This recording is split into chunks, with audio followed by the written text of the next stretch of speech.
तो अब ये हमने पढ़ लिया यहाँ पे। अब हमारे पास नेक्स्ट टॉपिक है डिस्टेंस एंड डिस्प्लेसमेंट, जो कि हमारा बहुत इंपॉर्टेंट टॉपिक है। ये नहीं समझा तो कुछ नहीं समझा, ऐसे समझ लो, इतना important topic. Distance and displacement, ठीक है भाई। तो हमारे पास डिस्टेंस का लफ्ज़ तो सबने सुना होता है, डिस्प्लेसमेंट का कोई खास नहीं सुना होता 9 क्लास के स्टूडेंट ने, तो भाई डिस्प्लेसमेंट क्या भला है, ठीक है भाई। तो अगर मैं बात करूं आसान जबान में, बिल्कुल आसान जबान में, तो मैं बोलूँ मुझे भाई पॉइंट ए से पॉइंट बी जाना है, ये आ गया पॉइंट ए और बी, ये आ गया पॉइंट ए, ये आ गया पॉइंट बी। तो पॉइंट ए से बी जाने के 1 करोड़ रास्ते हैं, लातादाद रास्ते हैं भाई। मिसाल के तौर पे मैं पॉइंट ए से बी जाने के लिए यहाँ से घूम के भी आ सकता हूँ, मैं यहाँ से घूम के भी आ सकता हूँ, मैं यहाँ से भी घूम के आ सकता हूँ, मैं आगे जाके यूं घूम के वापसी आ सकता हूँ। तो मैं कोई भी रास्ता अपना सकता हूँ, लेकिन ये कहलाता है डिस्टेंस, कोई भी डिस्टेंस, ठीक है। लेकिन अगर मैं डिस्प्लेसमेंट की बात करूं तो दो पॉइंट्स के दरमियान शॉर्टेस्ट डिस्टेंस को हम कहते हैं डिस्प्लेसमेंट। यानी कि अब ये जो रास्ता है ना, इससे छोटा रास्ता हो नहीं सकता। और हमेशा याद रखना, straight line is always the shortest रास्ता या शॉर्टेस्ट पाथ, ठीक है। हमेशा डिस्प्लेसमेंट जो है वो स्ट्रेट लाइन में होगी, ठीक है। तो ये हमारे पास याद रखना, सिंपल। तो हमारे पास क्या है, डिस्टेंस क्या होता है, सिंपल, दो पॉइंट्स के दरमियान डिस्टेंस को डिस्टेंस कहते हैं। हमारे पास दो पॉइंट्स के दरमियान शॉर्टेस्ट डिस्टेंस को डिस्प्लेसमेंट कहते हैं, ठीक है भाई। क्या है, ये है डिस्प्लेसमेंट। लेकिन है तो ये भी लेंथ ऐसे ही ना, तो इसको मेजर किस में करेंगे, मीटर में। दोनों को हम मेजर में करते हैं मीटर में, सही है। दोनों का यूनिट क्या होता है, मीटर, किलोमीटर नहीं होता, ठीक है भाई। अच्छा जी, तो ये चीज आ गई डिस्टेंस और डिस्प्लेसमेंट। अब यहाँ पे जरा मैं पहले एक चीज पढ़ा दूं कि हमारे पास स्केलर क्या होता है और वेक्टर क्या होता है। कुछ क्वांटिटीज हमारे पास स्केलर होती हैं, कुछ होती है हमारे पास वेक्टर्स। ये पढ़ना जरूरी है, इसके बगैर कुछ भी समझ नहीं आएगा। तो हमारे पास स्केलर और वेक्टर्स में फर्क क्या है भाई, देखो हमारे पास पहले तो ये बताओ क्वांटिटीज क्या होती है। क्वांटिटीज होती है किसी चीज को मेजर करने के लिए। फॉर एग्जांपल मैं बोलूँ अगर भाई लेंथ है, वो किसी चीज को मेजर करने के लिए यूज होती है। डिस्टेंस को, घड़ी या यूनिट है, सेकंड है, आवर है, मिनट है, ये किसी चीज को मेजर करते हैं, टाइम को मेजर करते हैं। इसी तरीके से मिसाल के तौर पे केजी है, ग्राम है, ये किसको मेजर करते हैं, ये मास को मेजर करते हैं। तो हमारे पास तरह तरह की चीजें होती हैं जिनमें हमारे पास ये किसी चीज को मेजर करने के लिए जो चीज होती है उनको हम क्वांटिटीज कहते हैं, ठीक है। क्वांटिटीज दो टाइप्स की होती है, एक स्केलर और एक वेक्टर्स। वो क्वांटिटीज जिनके अंदर कोई डायरेक्शन नहीं पाई जाती उनको हम कहते हैं स्केलर क्वांटिटीज, और वो क्वांटिटीज जिनके अंदर डायरेक्शन पाई जाती है उनको हम कहते हैं वेक्टर क्वांटिटीज। और इन दोनों के अंदर एक चीज कॉमन होती है और वो होता है मैग्नीट्यूड। यानी कि मैग्नीट्यूड क्या होता है, कोई वैल्यू। मिसाल के तौर पे अब इसको आसान जबान में अगर मैं समझाऊं, तो मैं अगर तुमसे पूछूं कि भाई टेम्परेचर क्या हो रहा है, तुम बोलोगे फॉर एग्जाम्पल 35 डिग्री हो रहा है, ठीक है। तो वो जो 35 जो नंबर बताया ना तुमने, ये मैग्नीट्यूड कहलाता है, सही है। लेकिन अगर मैं तुमसे पूछूं टेम्परेचर किस डायरेक्शन में है, तो तुम बोलोगे किसी डायरेक्शन में नहीं, पूरी जगह पे, ठीक है ना। किसी खास डायरेक्शन में नहीं है कि यहाँ 35 डिग्री है यहाँ 40 हो रहा है, ऐसा नहीं है, ठीक है ना। तो हमारे पास मैग्नीट्यूड प्लस डायरेक्शन। अब देखो, अब इसको समझो, अगर तो हमारे पास डायरेक्शन ऐड हो गई मैग्नीट्यूड के साथ, तो वो क्वांटिटी अब स्केलर नहीं रहेगी बल्कि वो वेक्टर हो जाएगी। यहाँ पे क्या चीज ऐड हो गई, डायरेक्शन, सही है भाई। अब यहाँ पे ये चीज देखो कि हमारे पास, अब मैं तुम्हें मिसाल दे देता हूँ, वेक्टर की एग्जांपल दूंगा तो तुम्हें स्केलर की खुद ही समझ आ जाएगी। वेक्टर की एग्जांपल ये है कि भाई मैंने बोला एक बॉक्स है, उस पर फोर्स लग रही है इस डायरेक्शन में, फोर्स लग रही है 5 न्यूटन की, फोर्स का यूनिट न्यूटन होता है, ठीक है। 5 न्यूटन की फोर्स लग रही है इस डायरेक्शन में, ठीक है। तो अब फोर्स हमेशा की तुम किसी चीज पे भी लगाओगे, किसी खास डायरेक्शन में लगाओगे, ऐसे ही है ना। तो फोर्स एक वेक्टर क्वांटिटी है। ये हम थर्ड चैप्टर के अंदर पढ़ेंगे, तो उस वक्त फोर्स पे हम बात करेंगे। अभी हम फोर्स पे बात नहीं कर रहे, लेकिन मैं तुम्हें समझाना चाह रहा हूँ वो क्वांटिटीज की जिनके अंदर एक खास डायरेक्शन है, जिनकी एक खास डायरेक्शन है, उसको आप कहेंगे वेक्टर क्वांटिटीज। मैग्नीट्यूड तो उनके अंदर भी पाया जाएगा। अब जैसे ये 5 है, ये नंबर आ गया, ये नंबर क्या है, मैग्नीट्यूड है, सही है ना। लेकिन अगर मैं टेम्परेचर की बात करूँ या मिसाल के तौर पर टाइम की बात करूँ, तो टाइम कोई डायरेक्शन में नहीं है, ठीक है ना। तो हमारे पास क्या है, वो एक स्केलर क्वांटिटी है, और फोर्स हो गया और डिफरेंट चीजें हैं वो वेक्टर क्वांटिटीज है। अभी मैंने पढ़ाया क्यों, क्योंकि डिस्टेंस और डिस्प्लेसमेंट में से एक आपकी स्केलर क्वांटिटी होती है और एक आपकी वेक्टर क्वांटिटी होती है।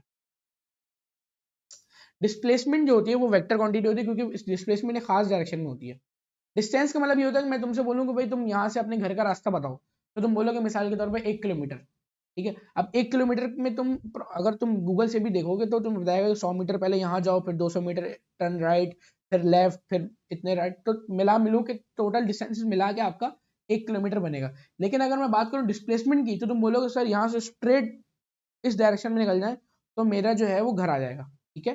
तो जो स्ट्रेट लाइन है, एक स्ट्रेट लाइन यानी कि दीवार तोड़ते हुए स्ट्रेट लाइन में इस डायरेक्शन में निकल जाए तो मेरा घर आ जाएगा। तो जब आपने एक स्ट्रेट लाइन आगे पीछे कुछ नहीं बताया तो शॉर्टेस्ट डिस्टेंस बताया ना कि बस इस डायरेक्शन में मेरा घर है, तो ये जो डायरेक्शन है खास डायरेक्शन आ गई यहाँ पे, तो इस वजह से डिस्प्लेसमेंट एक वेक्टर क्वांटिटी होती है, ठीक है भाई। बस इतना पढ़ाना था। इसमें एमसीक्यूज आता है कि स्केलर कौन सी होती है, वेक्टर क्वांटिटी होती है, तो आप बोलोगे डिस्प्लेसमेंट वेक्टर होती है, ठीक है भाई। आगे बढ़ते हैं। तो हमने क्या पढ़ लिया यहाँ पे, हमने ये पढ़ लिया डिस्टेंस और डिस्प्लेसमेंट। ये देखो भाई, डिस्टेंस और डिस्प्लेसमेंट पढ़ लिया हमने। अब डिस्टेंस और डिस्प्लेसमेंट का भी आपके पास डिफरेंस आता है, तो डिफरेंस पढ़ लेते हैं हम यहाँ पे कि भाई हमारे पास ये देखो भाई, the total distance without mentioning the direction, उसको हम कहेंगे डिस्टेंस। लेकिन distance measured in a straight line in a particular, मतलब अब एक पार्टिकुलर स्ट्रेट लाइन में हम जब डिस्टेंस को मेजर करते हैं तो उसको हम क्या कहते हैं, डिस्प्लेसमेंट कहते हैं, ठीक है। और डिस्टेंस जब स्केलर क्वांटिटी है, ये एक वेक्टर क्वांटिटी है, इसका यूनिट भी मीटर होता है, इसका यूनिट भी मीटर होता है। अब ये लास्ट वाला जो है वो छोड़ दो, ठीक है, लास्ट वाला पॉइंट वो तुम्हारे काम का नहीं, ठीक है भाई। आगे बढ़ते हैं। अच्छा जी, अब आ जाओ स्पीड एंड वेलोसिटी। तो स्पीड और वेलोसिटी के दरमियान क्या फर्क है। स्पीड जो होती है, पहले तो हम स्पीड देखते हैं भाई, स्पीड क्या है। आ जाओ भाई, नेक्स्ट टॉपिक है स्पीड। भाई स्पीड, किसी गाड़ी की स्पीड बता दो तो तुम क्या बोलते हो भाई, 10 किलोमीटर पर आवर, ऐसा ही है ना, कुछ कुछ इस तरीके से, या 50 किलोमीटर पर आवर, इस तरीके से तुम स्पीड बताते हो। तो तुम दो चीजों के रेफरेंस से बता रहे हो, एक तो तुम किलोमीटर कह रहे हो, फिर पर आवर भी कह रहे हो। किलोमीटर क्या होता है, डिस्टेंस होता है, ऐसा ही है, डिस्टेंस होता है। ये क्या होता है, टाइम। और तुम डिस्टेंस पर टाइम बता रहे हो, तो ऐसे ही है ना। तो हमारे पास स्पीड भी यही होती है कि भाई हमारे पास स्पीड का अगर मैं फॉर्मूला बनाऊं तो स्पीड का फॉर्मूला होता है डिस्टेंस अपॉन टाइम। ये कहलाती है हमारे पास स्पीड, यानी कि एक बॉडी ने एक खास टाइम के अंदर कितना डिस्टेंस कवर किया है, ये उसकी स्पीड कहलाती है। और स्पीड का जो यूनिट होता है वो क्या होता है, क्योंकि हमारे पास डिस्टेंस का यूनिट मीटर होता है, टाइम का सेकंड होता है, तो इसका मीटर पर सेकंड होता है। स्पीड का यूनिट याद रखना।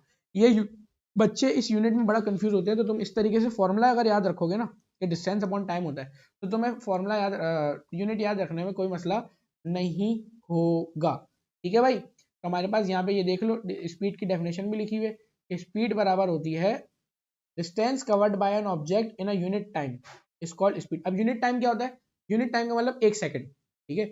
यूनिट वेट, यूनिट मास का मतलब क्या होता है, 1 kg, ठीक है। और इसी तरीके से यूनिट लेंथ का मतलब क्या होता है, 1 मीटर। यूनिट का मतलब 1 होता है, ठीक है भाई, तो ये ध्यान में रखना।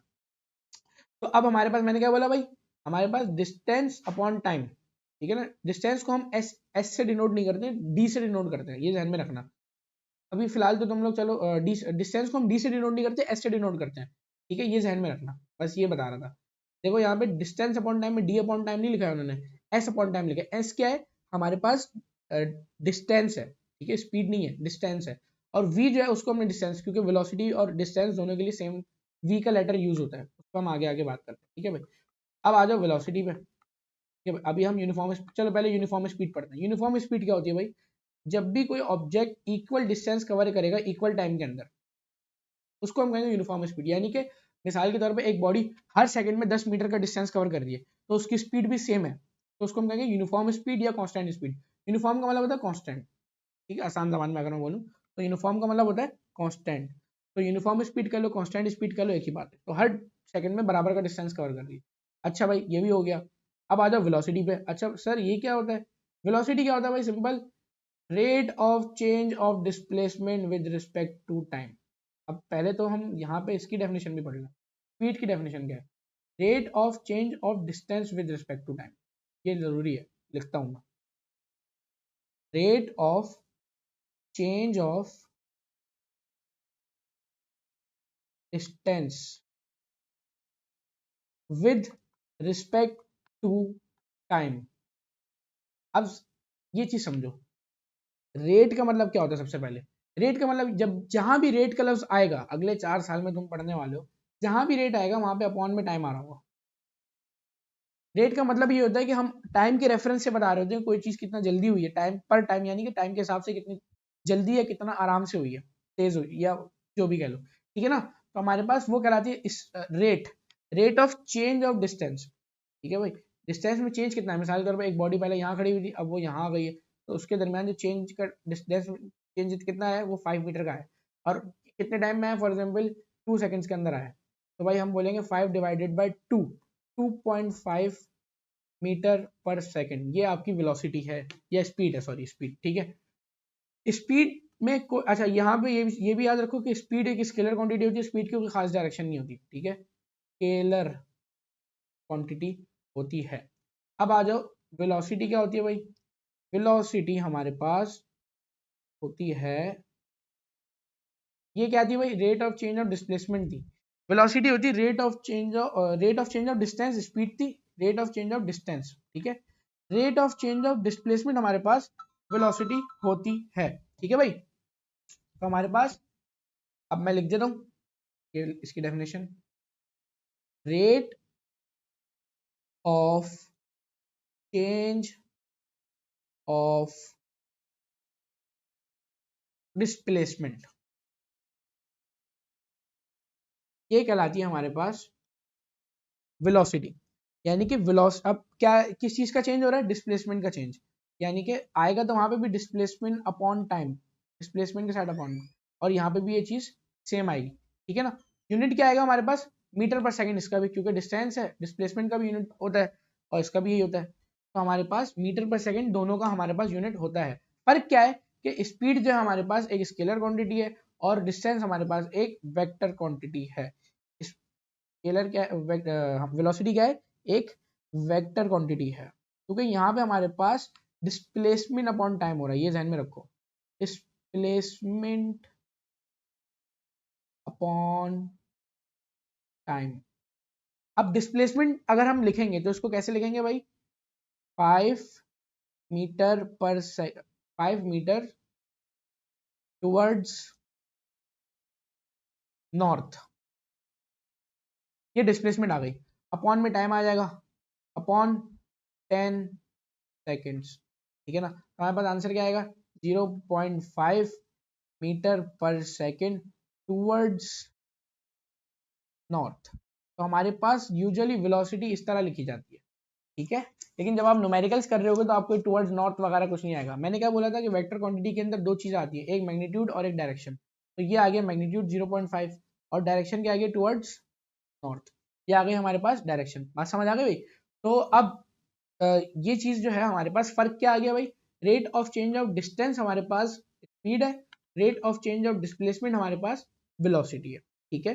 दोनों का फॉर्मूला सेम होता है, एस अपॉन टी, एस क्या है, डिस्टेंस या डिस्प्लेसमेंट अपॉन टाइम, यूनिट भी दोनों का मीटर पर सेकंड होता है, ठीक है भाई। दोनों में से एक स्केलर क्वांटिटी और दूसरी जो है हमारे पास वेक्टर क्वांटिटी है, सही है भाई। तो यहाँ पे देखो इन्होंने लिख भी था change in displacement upon time, change in displacement को हम डेल्टा टी से लिखते हैं, कोई डेल्टा एस लिख लो डेल्टा टी लिख लो, एक ही बात है, कहीं तुम्हें एस मिलेगा कहीं तुम्हें टी मिलेगा, बात एक ही है। अब यहाँ पे ये चीज पढ़ लो भाई कि हमारे पास एवरेज वेलोसिटी क्या होती है, एवरेज वेलोसिटी होती है हमारे पास, मुझे मिसाल के तौर पे पता करना है कि एक गाड़ी जो है वो यहाँ से फॉर एग्जाम्पल 20 किलोमीटर दूर गई। अब नॉर्मली रियल लाइफ में गाड़ी कम ज्यादा स्पीड पे चल रही होती है, ऐसे ही है ना भाई। तो हमारे पास अगर अब मुझे पता करना है कि भाई एक बंदा जो है वो उसने 10 की स्पीड पे भी गाड़ी चलाई, 20 की भी चलाई, 50 पे भी गया था, वो 80 पे भी गया था, फिर वापस 40 पे आ गया था, फिर 60 पे चलाई, इस तरीके से उसने डिफरेंट वेलोसिटीज पे गाड़ी कम ज्यादा करके चलाता रहा, ठीक है ना। लेकिन मुझे पता करना है कि उसने एक एवरेज किस स्पीड पे गाड़ी चलाई है, मैं कुछ नहीं करूंगा, मैं सिंपली देखूंगा कि उसने टोटल डिस्टेंस कितना कवर किया है और उसको डिवाइड कर दूंगा टोटल टाइम जो भी उसने लिया होगा उससे, अब इसने टोटल टाइम जितना भी लिया हो, ठीक है, तो उससे मैं देखूंगा कि मिसाल के तौर पर उसने 50 किलोमीटर का डिस्टेंस कवर किया है 1 घंटे के अंदर, तो उसकी वेलोसिटी आ जाएगी 50 किलोमीटर पर आवर, सही है ना भाई। तो बस इस तरीके से हम जो है एवरेज वेलोसिटी निकालते हैं, ये एवरेज वेलोसिटी का, ठीक है भाई, बात समझ आएगी। और यूनिफॉर्म वेलोसिटी का मतलब भी वही होता है कि भाई जब एक बॉडी इक्वल डिस्प्लेसमेंट कवर कर रही होगी in equal interval of time. अब यहाँ पे उन्होंने डिस्टेंस लिखा है, लेकिन यहाँ पे डिस्टेंस की डिस्प्लेसमेंट की जगह डिस्टेंस लिखा है, लेकिन आगे उन्होंने लिख दिया इन अ पर्टिकुलर डायरेक्शन। तो इन अ पर्टिकुलर डायरेक्शन, जब एक खास डायरेक्शन की बात आई थी तो उसका मतलब उसकी डिस्प्लेसमेंट ही है। तो यूनिफॉर्म वेलोसिटी की छोटी छोटी डेफिनेशन आपसे पेपर में एग्जाम में पूछते हैं, तो ये याद रखना जितनी भी मैंने अब तक पढ़ाई हैं, ठीक है भाई। अब आगे बढ़ते हैं एक्सेलरेशन पे।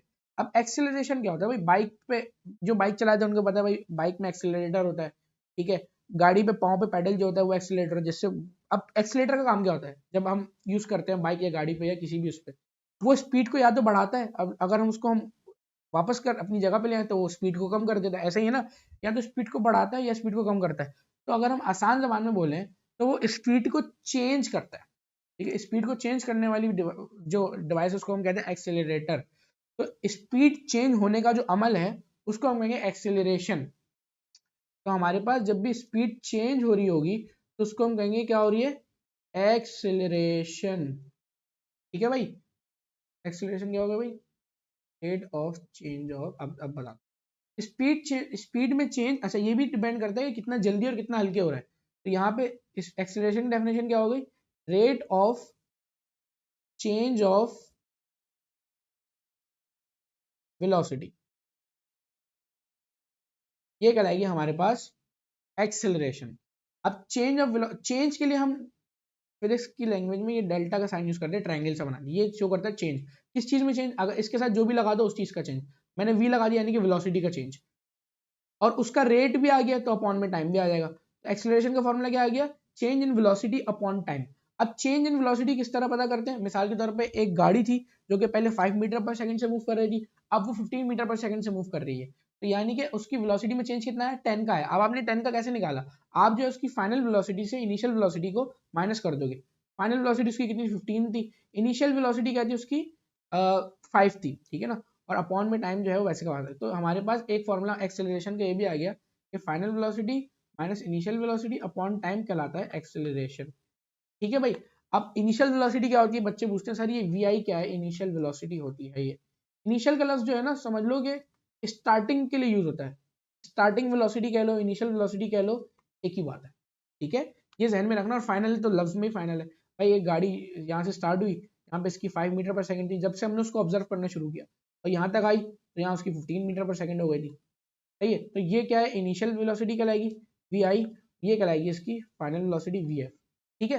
बात समझ आ गई। तो हमारे पास अब फाइनल वेलोसिटी से इनिशियल वेलोसिटी को माइनस करोगे और अपॉन में टाइम लगा दोगे तो हमारे पास एक्सेलरेशन पता चल जाएगी। चेंज इन वेलोसिटी का यूनिट तो वही आएगा ना जो वेलोसिटी का यूनिट होता है, ऐसे ही ना भाई। तो हमारे पास चेंज इन वेलोसिटी का यूनिट भी वही आएगा जो वेलोसिटी का होता है। तो चेंज इन वेलोसिटी का यूनिट क्या आएगा, जो वेलोसिटी का मीटर पर सेकंड होता है, ऐसे ही होता है। और अपॉन में टाइम आ जाएगा, टाइम का यूनिट सेकंड होता है, ऐसे ही ना भाई।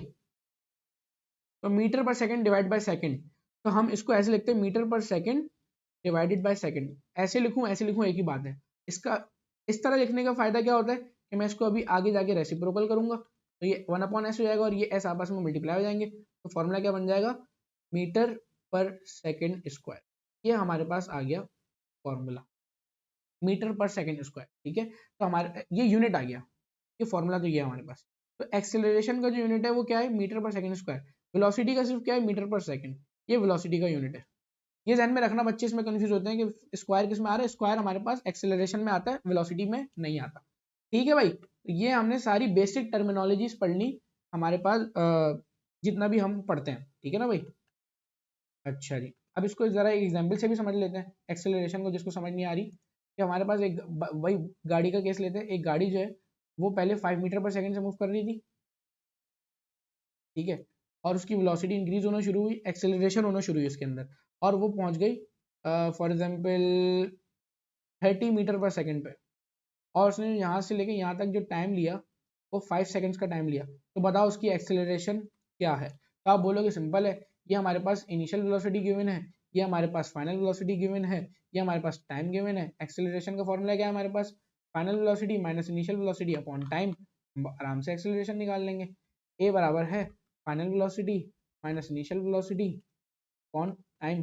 फाइनल वेलोसिटी की वैल्यू हमारे पास 30 है, इनिशियल की 5 है, अपॉन में 5 है टाइम, ठीक है भाई। तो ये क्या हो जाएगा 25/5, ये टोटल कितना हो जाएगा 5 मीटर पर सेकेंड स्क्वायर। एक्सेलरेशन कितनी हो गई 5 मीटर पर सेकेंड स्क्वायर, हमारे पास वैल्यू आ गई। इस तरीके से आप न्यूमेरिकल बोर्ड में अटेम्प्ट करते हो, ठीक है भाई, समझ आ गया भाई, एक्सेलरेशन ही आ गई। यानी कि 5 मीटर पर सेकेंड स्क्वायर का मतलब क्या होता है, 5 मीटर पर सेकेंड स्क्वायर का मतलब ये होता है 5 मीटर पर सेकेंड, यानी कि हर सेकंड उसकी वेलोसिटी में 5 मीटर पर सेकंड का इंक्रीज हो रहा है। पहले अगर 5 थी तो एक सेकंड के बाद जो है वो यहाँ पहुँचने के बाद उसकी 10 हो गई होगी, फिर एक सेकंड बाद 15, फिर 20, फिर 25 और फिर 30, यानी कि एक सेकंड में 10, फिर 15, फिर सॉरी यहाँ पे जो है वो, हाँ, इस तरीके से हमारे पास हर सेकंड में 5-5 का डिफरेंस आ रहा होगा। तो इसमें कोई ऐसे परेशानी की बात नहीं है, ठीक है भाई। अच्छा जी, तो ये हो गया हमारे पास एक्सेलरेशन। अब हम मूव करते हैं अपने सबसे मोस्ट इम्पॉर्टेंट टॉपिक की तरफ, जो है इक्वेशन ऑफ मोशन की डेरिवेशन। इक्वेशंस